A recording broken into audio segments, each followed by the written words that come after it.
So you watched Crovv tutorials and learned how to draw the human body, and learned how to shade those bodies. But there's still one thing missing. Clothes. All your figures are either only wearing skin-tight outfits or hardly wearing anything at all. Let me do something about that. In this video, I'll be teaching you how to draw clothing folds specifically. Almost all of the clothing folds you're gonna see on human clothing are just pipes. Just different shaped pipes and tubes. And the key to being able to draw good clothing folds isn't about these tubes, but rather the space in between them, which would usually have these ellipse shapes. Other than that, think about how these tubes have volume, so they will affect the silhouette.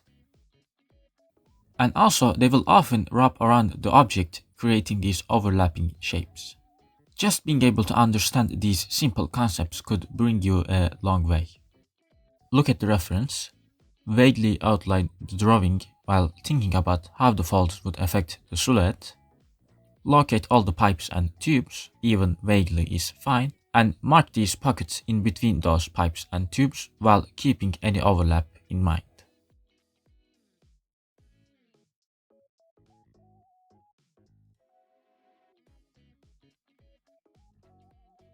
Now, let me go a bit more in depth and talk about different fold types, so you can both understand the references better and also potentially be able to draw from imagination. Let's dial back a little. How do folds happen? With force. A clothing just laid flat won't have any folds, because it doesn't have any force being applied to it. If we pick it up in different ways or wear it, it's gonna start having folds. Most types of force that's applied will be created through a tension point. And one of the most common types of force that's being applied to a clothing will be gravity. All of the clothing types that I'm going to be showing you in this video will have these two pretty often. So yeah, fold types.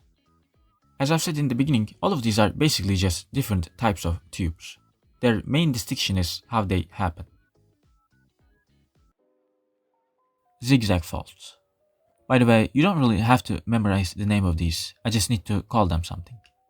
When a fabric is left loose around a usually cylindrical object, gravity will apply to it and it's going to get compressed and start to fold.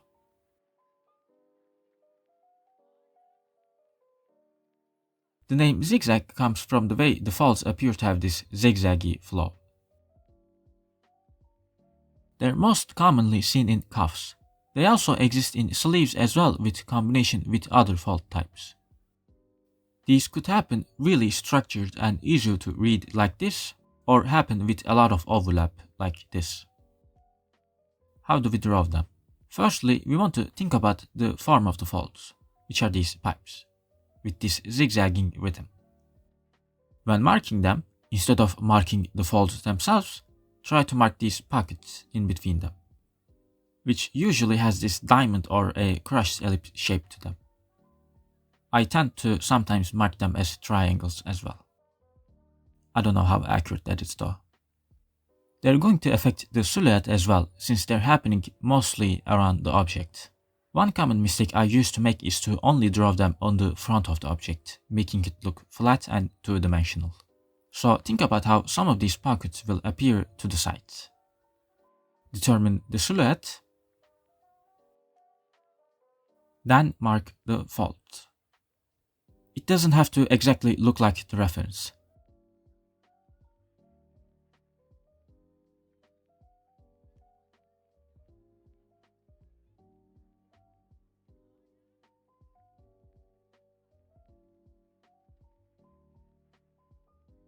As long as you can kinda tell the shape of the folds on your drawing, it's good enough. I wanted to cover how to shade clothing in a different video, but for now, just know that things are gonna be in shadow either if they're facing away from the light source, or if they're sitting lower than the things around them, which would be these pockets in this case. Compression folds. These usually happen when an object with a fabric around it bends, causing these folds to appear due to a lack of space. Two ways they could happen. One is these simple tube shapes. Yeah, I mean, this type is pretty simple. Just a pipe or pipes that spiral out of one point. It happens more often in tight clothing and with multiple quantities. The other is something called a half-lock. You know those diamond or ellipse shapes I was talking about with the zigzag folds? Imagine that, but folded on itself. Understanding this is important because the other part of this will be affecting the silhouette a lot. Compression folds can happen at any place on the body that can bend. They happen mostly on the elbows and knees, and could happen on the armpits as well. As a way to tell which would happen between regular and half-lock compression folds, a good way to think about it is if the fabric is loose, it will probably have a half-lock fold, and if it's really tight, it will have regular compression folds. They could happen in combination as well, where there's a half-lock fold in the middle and then a couple compression folds on its side. When drawing regular compression folds, there's just gonna be these lines radiating from the tension point, really.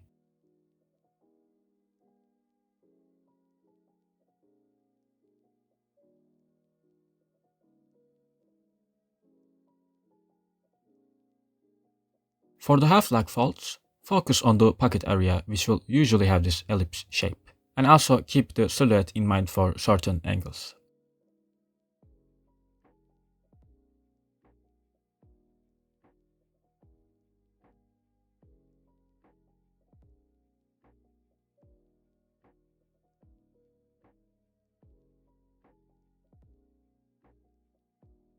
Pipe folds.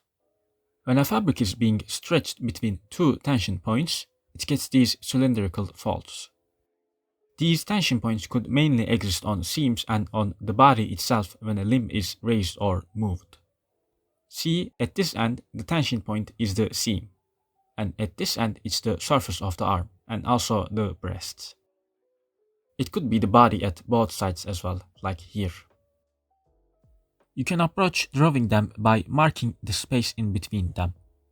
But they're not as unified as something like zigzag folds, so marking the individual folds also makes sense.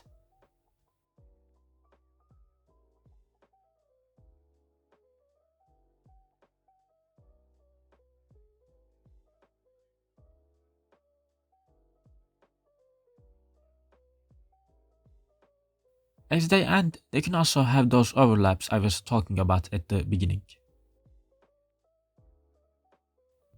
I want to explain how I shaded this as well. So the light source here is roughly above, meaning only the top of the breast and top of the shoulder and the arm will get light, and the rest will be in shadow. On top of that though, these pipe folds will also get light as well, because they're not at the same level as the surface they're on, they're more elevated. And also the spaces in between these pipes will be in extra shadow, since the pipes themselves are also blocking sunlight from reaching them. I really didn't want to get into shading this video, but I don't know, this example kinda becomes confusing if I don't explain it. Oh well.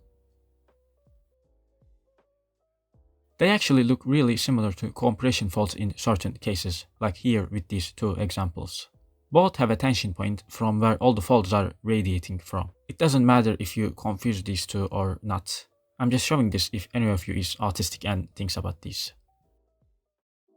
Drop folds. Basically pipe folds, but there's only one tension point this time. Two ways they could mainly happen. One where the fabric has equal or similar length on all its endings. This one could happen on skirts and dresses. Could even happen through breasts or knees as well on loose clothing. Two, when the fabric has drastically different length as it ends. This doesn't have that much of a representation on human clothing, I guess. Maybe like a cape or certain dresses. When drawing them, for most cases, think about where they will start and how these circular shapes at the endings of them are going to look. The same principle of marking the area in between them also works in some cases.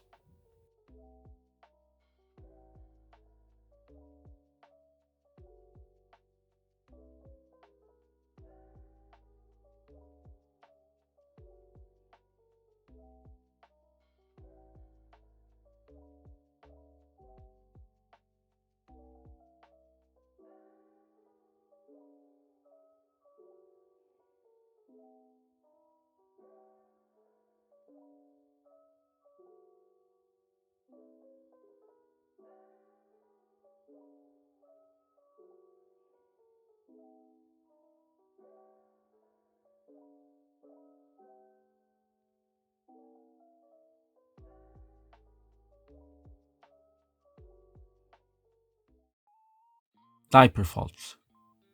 Again, similar to pipe faults. There's 2 tension points, but the fabric isn't stretching this time. These could happen in more ways than you would think actually. These are really simple versions of it, where it really is just pipe faults that aren't being stretched. The other version is a bit more unique visual. A bunch of C-curved pipes going one after another. This one also doesn't have that much of a representation in regular or casual clothing, other than clogs, capes, and certain types of dresses. One thing to note is that they do have volume. If we turn this to the side, see they go forward and then backward. This will be important later on.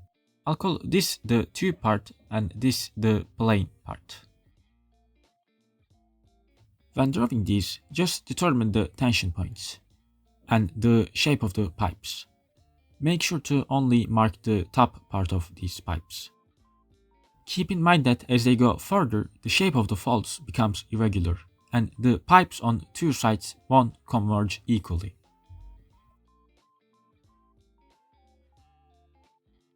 Not gonna lie, these are also really dependent on lighting to work out honestly. Firstly, I'm going to put all these bottom planes in shadow.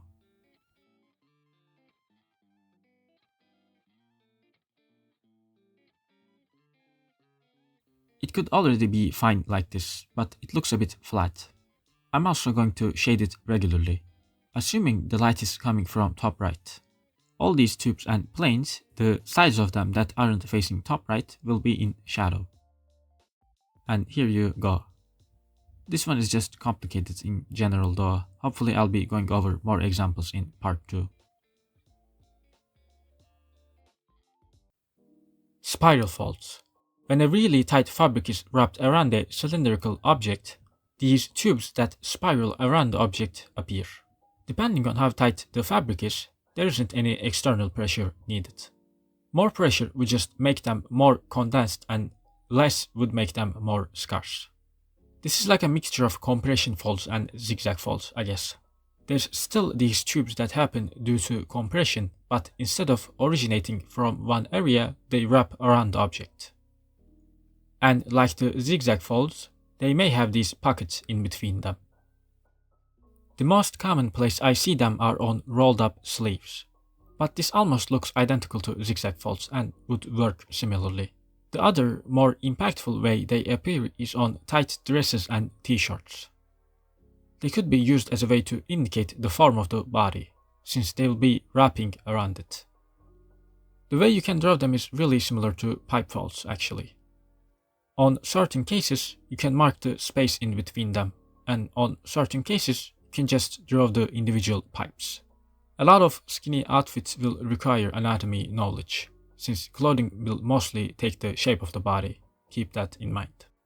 That overlapping visual is also common with this fault type as well.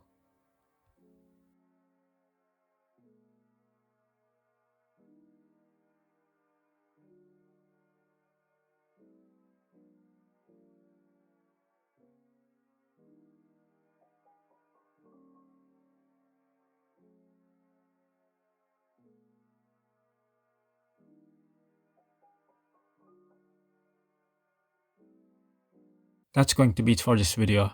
I really wanted to go over more examples, but I also wanted to get this video out at some point, since I haven't posted something in a while.